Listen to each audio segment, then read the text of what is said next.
Morning student. Class 11th में maths में हमारा पहला चैप्टर चल रहा है सेट। और सेट के अंतर्गत कल मैंने आपको सेट की डेफिनेशन और नोटेशन ऑफ सेट और एलिमेंट ऑफ ए सेट और सेट को हम किस प्रकार से रिप्रेजेंट करते हैं ये सारे कंसेप्ट समझा दिए हैं। आज हम कुछ और कंसेप्ट को समझेंगे, जैसे कंसेप्ट ऑफ बिलोंग्स टू, यानी जो बिलोंग्स टू का अर्थ क्या होता है। इसके अलावा ऑर्डर ऑफ एलिमेंट्स और कुछ मैथमेटिकल जो हमारे सेट हैं उनके बारे में बताऊंगा आपको। तो सबसे पहले हम समझते हैं कि कंसेप्ट ऑफ बिलोंग्स टू। तो देखिए, बिलोंग्स टू का मतलब होता है संबंध से, ठीक है। जैसे आई बिलोंग टू रामनगर, मेरा संबंध रामनगर से है। यू बिलोंग टू बसेड़ी, आपका संबंध बसेड़ी से है। इसी प्रकार से जैसे मैंने यहाँ पर एक सेट लिखा हुआ है, सेट ए, ठीक है। इसके एलिमेंट हैं 1 2 3 4, ठीक है। तो देखिए 1 2 3 4 क्या है, ये सेट के एलिमेंट्स हैं। तो हम कहेंगे 1 है वो इस सेट का मेंबर है या एलिमेंट है। तो हम इसको दूसरी भाषा में कह सकते हैं कि 1 बिलोंग्स टू सेट ए, ठीक है। क्या लिखेंगे इसको हम, 1 बिलोंग्स टू सेट ए, ठीक है। या हम ये लिखेंगे कि 2 बिलोंग्स टू सेट ए, ठीक है। हमने कहा कि जो एक है यानी जो 1 है वो इस सेट का मेंबर है या एलिमेंट है। उसको हमने इस तरह से लिख दिया कि 1 बिलोंग्स टू सेट ए। आप देखिए ये बहुत बड़ा रूप में लिखा हुआ है। यदि इसको हम शॉर्ट फॉर्म में लिखें, मैथमेटिकली इसको हम शॉर्ट फॉर्म में लिखें, तो हम इसको कैसे लिख सकते हैं, और आप इसको ऐसे लिखते हैं 1 बिलोंग्स टू सेट ए। इसी भाषा को आप शॉर्ट में लिखेंगे तो और आप लिख सकते हैं 2 बिलोंग्स टू सेट ए, ठीक है। या फिर आप ऐसे लिखते हैं 3 belongs to set A, 4 belongs to set A, ठीक है। 5 इस सेट का एलिमेंट नहीं है, इसलिए हम लिखेंगे 5 does not belongs to set A, ठीक है बच्चों। उसी प्रकार से 6 does not belongs to set A. तो यानी जो एलिमेंट किसी सेट के अंतर्गत आते हैं उनको हम लिखते हैं वो एलिमेंट उस सेट को बिलोंग करेगा, ठीक है बच्चों। अब हम ऑर्डर ऑफ एलिमेंट को समझते हैं। देखिए मैंने यहां पर एक सेट लिखा है जिसके एलिमेंट हैं 1 2 3, ठीक है। जब भी हम किसी सेट को रोस्टर फॉर्म में लिखते हैं, ठीक है, तो रोस्टर फॉर्म में लिखते समय सेट के जो एलिमेंट हैं उनको हम किसी भी क्रम में लिख सकते हैं, ठीक है। जैसे मैंने यहाँ पर पहले 1 लिखा है, फिर 2 लिखा है, फिर 3 लिखा है, तो मैं ऐसे भी लिख सकता हूँ इसको। देखो पहले 1 फिर 3 फिर 2, ठीक है। या फिर इसको मैं ऐसे लिखता हूँ 2 1 3 या 2 3 1 या फिर 3 1 2 या फिर मैं 3 2 1। यानी मैंने आपसे कहा कि जब भी हम किसी सेट को रोस्टर फॉर्म में लिखते हैं तो रोस्टर फॉर्म में लिखते समय हम सेट के जो एलिमेंट हैं उनको किसी भी क्रम में लिख सकते हैं। तो क्रम उनका बदल देने से, सेट के एलिमेंट्स का क्रम बदल देने से सेट पर कोई फर्क नहीं पड़ता है, यानी सेट वही रहता है। कहने का मतलब है ये भी सेट ए ही कहलाएगा, ये भी सेट ए ही कहलाएगा, ये भी सेट ए ही कहलाएगा और ये भी सेट ए ही कहलाएगा, ठीक है। यहां पर हमने क्या किया, यहां पर देखो पहले 1 है, फिर 2 है, फिर 3 है, फिर हमने इनका क्रम चेंज कर दिया। 1 को ऐसे रहने दिया, फिर 2 और 3 का क्रम चेंज कर दिया, ठीक है। फिर हमने क्या किया, 2 का क्रम चेंज कर दिया और फिर 1 3 लिखा। फिर उसके बाद हमने 1 और 3 का क्रम चेंज कर दिया, 3 1 लिख दिया। इस प्रकार से हमने यहाँ पर जो सेट के एलिमेंट हैं उनका ऑर्डर चेंज कर दिया। और ऑर्डर चेंज कर देने से मैंने आपको बताया कि सेट पर कोई फर्क नहीं पड़ेगा, कोई प्रभाव नहीं पड़ेगा, सेट वही रहेगा, ठीक है। अब हम कुछ मैथमेटिकल सेट हैं उनके बारे में जानेंगे।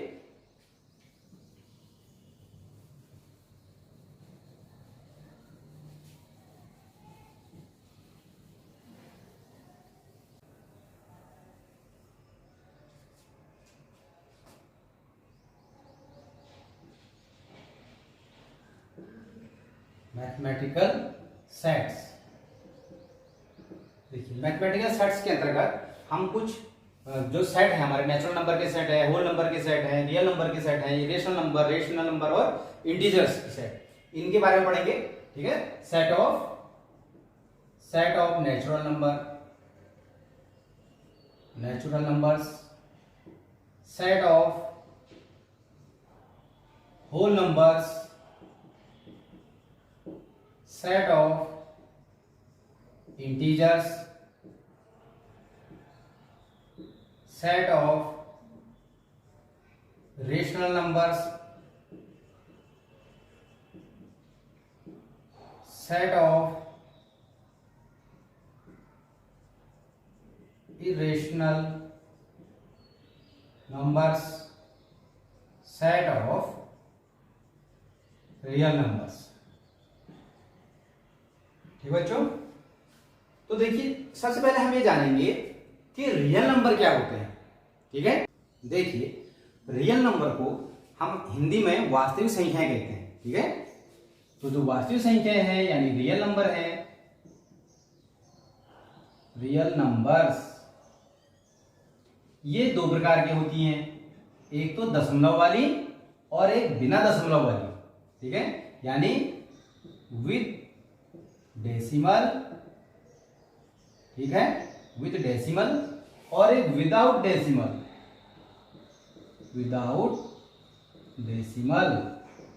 ठीक है। अब यानी वो संख्याएं जिनमें दशमलव आ रहा है, जैसे 1.2 है, ठीक है, 2.6 है, ठीक, उसके बाद 3.678 है। इस प्रकार की संख्या हो सकती है दशमलव में, या ऐसे भी हो सकती हैं कि 1.3333 ऐसे भी हो सकता है ना, या ऐसे भी हो सकती हैं 1.2727, या फिर ऐसे हो सकती हैं कि 6.013589 है ना। अब देखिए जो ये दशमलव वाली संख्याएं हैं, ये देखो यहाँ पर मैंने लिखा है 1.2 लिखा है, 2.6 लिखा है, 3.678 लिखा हुआ है। तो यहाँ पर हम देख रहे हैं कि जो संख्या है दशमलव के बाद जो अंक है वो खत्म हो जा रहा है, यानी टर्मिनेट हो जा रहा है। यहाँ पर हम देख रहे हैं कि दशमलव का जो अंक है वो खत्म हो ही रहा है ना, नॉन टर्मिनेटिंग है ना। तो यानी यहाँ पर दो प्रकार की हैं, यानी टर्मिनेटिंग और एक है नॉट टर्मिनेटिंग।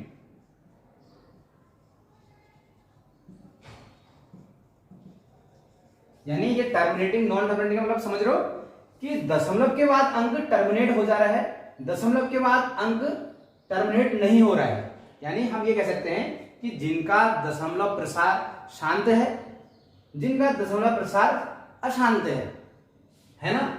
अब यहां पर भी देखिए जो नॉट टर्मिनेटिंग टाइप के संख्याएं हैं, ठीक है, ये और ये, इसमें भी दो प्रकार के संख्याएं हैं। फिर यहां पर जब 1.333 है, यानी दशमलव के बाद जो अंक है वो रिपीट हो रहा है ना, रिपीटिंग।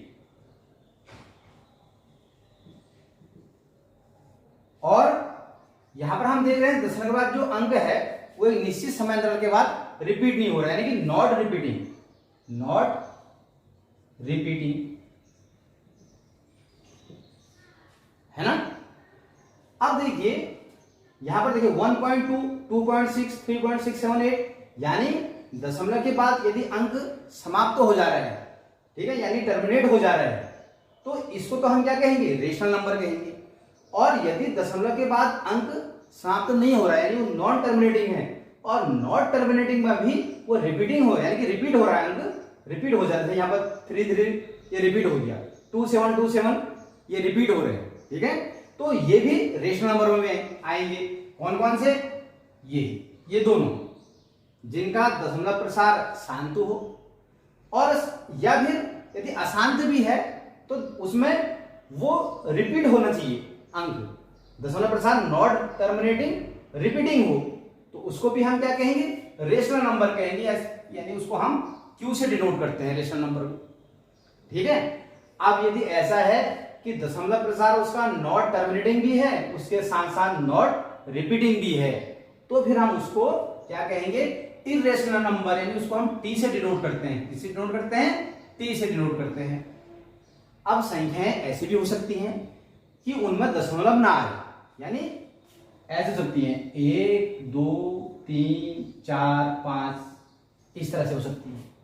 या संख्याएं 0 से स्टार्ट हो जाए, 0 1 2 3 4, ठीक है। या फिर संख्या ऐसी हो सकती है 0 1 2 3 -1 -2 -3 ऐसे, है ना। अब देखिए यदि संख्या इस प्रकार से है कि वो 1 से स्टार्ट हो रही है, 1 2 3 4 5, तो इनको हम कहेंगे नेचुरल नंबर। क्या कहेंगे? Natural number. और इसको हम n से डिनोट करते हैं नेचुरल नंबर्स को। और यदि संख्याएं 0 से स्टार्ट हो रही है, 0 1 2 3 4 5 इस तरह से संख्याएं हैं, तो उनको हम होल नंबर कहते हैं। क्या कहते हैं? होल नंबर, यानी पूर्ण संख्याएं। नेचुरल नंबर को हम हिंदी में प्राकृतिक संख्याएं कहते हैं, होल नंबर को हम हिंदी में पूर्ण संख्याएं कहते हैं। और यदि संख्याएं ऐसी हैं कि 0 1 2 3 4 और या फिर -1 -2 -3 ये भी इसमें आ रही हैं, तो इनको हम इंटीजर्स बोलते हैं, यानी कि जेड से डिनोट करते हैं। इंटीजर्स को हम हिंदी में पूर्णांक कहते हैं, ठीक है।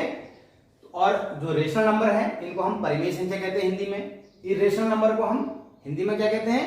अपरिमेय संख्याएं, ठीक है। तो ये सारी संख्याएं जो हैं ये रियल नंबर के अंतर्गत आती हैं। किसके अंतर्गत आती है सारी संख्याएं? रियल नंबर के अंतर्गत। ये सभी संख्याएं रियल नंबर हैं। अब इन रियल नंबर्स को हम सेट के रूप में किस तरह से लिखेंगे, ठीक है, ये सीखेंगे अब।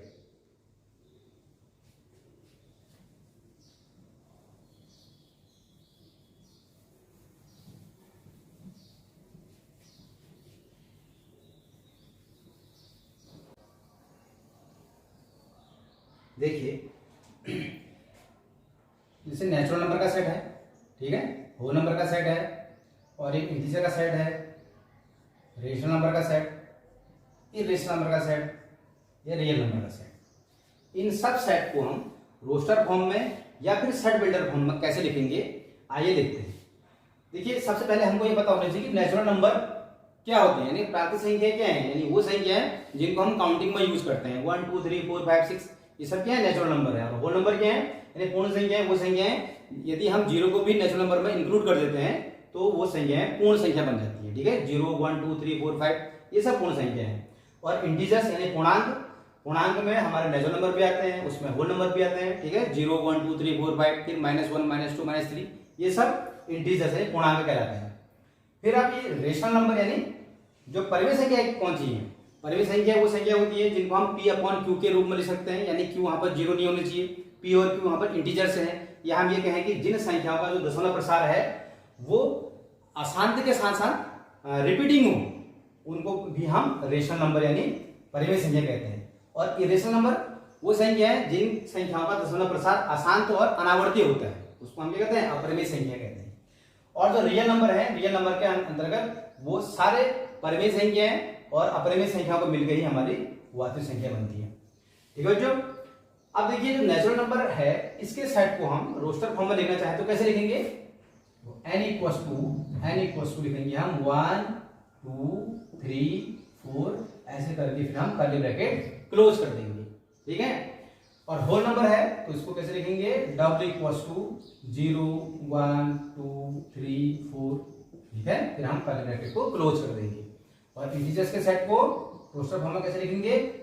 0 1 2 3, ठीक है, इधर -1 -2 -3, उसके बाद फिर हम डॉट डॉट लगा देंगे इधर। देखिए रेशनल नंबर के सेट को, इरेशनल नंबर के सेट को, रियल नंबर के सेट को रोस्टर फॉर्म में लिखवाना संभव नहीं हो पाता है, इसके लिए हम सेट बिल्डर फॉर्म का प्रयोग करते हैं। तो रेशनल नंबर के सेट को हम सेट बिल्डर फॉर्म में कैसे लिखेंगे? देखिए Q equals to x is such that x equals to P/Q where Q does not equals to 0 and P, belongs to integers, ठीक है। और यदि हमें इरेशनल जो नंबर का सेट है इसको सेट बिल्डर फॉर्म में लिखना है तो कैसे लिखेंगे? T equals to x is such that x belongs to real number and x does not belongs to rational number, ठीक है बच्चों, ऐसे लिखेंगे। और यदि हमको रियल नंबर के सेट को सेट बिल्डर फॉर्म में लिखना हो तो कैसे लिखेंगे? R equals to x is such that x belongs to rational number, ठीक है, और x belongs to irrational number. भाई जो रियल नंबर के अंतर्गत या तो रेशनल नंबर होंगे या फिर इरेशनल नंबर होंगे, है ना। अब देखिए यदि हमको नेचुरल नंबर के सेट को, होल नंबर के सेट को और इंटीजर्स के सेट को सेट बिल्डर फॉर्म में लिखना हो तो कैसे लिखेंगे? देखिए इसके लिए सपोज हमको नेचुरल नंबर के सेट को सेट बिल्डर फॉर्म में लिखना है तो हम लिखेंगे x is such that x belongs to natural number, ठीक है। यदि होल नंबर के सेट को हमको सेट बिल्डर फॉर्म में लिखना है तो कैसे लिखेंगे? x is such that x belongs to whole number. इसी प्रकार से यदि हमको इंटीजर्स के सेट को सेट बिल्डर फॉर्म में लिखना है तो हम लिखेंगे x is such that x belongs to z, ठीक है। z क्या है? इंटीजर्स है, ठीक है बच्चों। इस प्रकार से हम जो ये मैथमेटिकल सेट हैं इनको रोस्टर फॉर्म में या फिर सेट बिल्डर फॉर्म में इस प्रकार से लिख सकते हैं। थैंक्स।